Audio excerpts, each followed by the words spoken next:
tema que también, por supuesto, afecta a la sociedad fueron las afectaciones económicas que dejó el pasado sismo aquí en la Ciudad de México. Por eso la Canacope hizo un llamado a condonar algunos pagos a comerciantes. Estos son los detalles.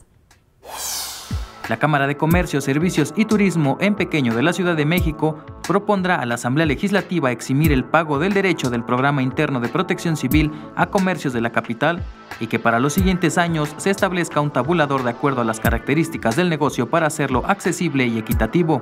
Condonar el pago del derecho del Programa Interno de Protección Civil, atendiendo la emergencia de seguridad que atraviesa la ciudad. Estamos hablando de restaurantes que dentro de la Ciudad de México son un poco más de 52,000, de la tortillería y panificadoras que juntas son aproximadamente unos 7,000 y algo, 7,200 más o menos. Estamos hablando de salones de fiestas que también son los que pagan este tipo de servicio y son aproximadamente 1,142. Y desde luego, en primer lugar, las escuelas privadas.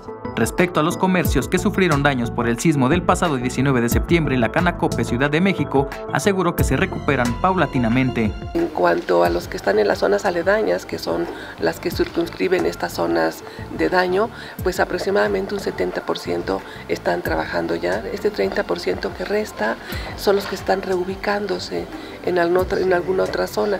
La presidenta de este organismo, Ada Irma Cruz, recordó que apoyan a los comerciantes en cuestión de orientación de trámites y búsqueda de espacios que cuenten con el uso de suelo adecuado. Héctor Mendoza, 21 Noticias.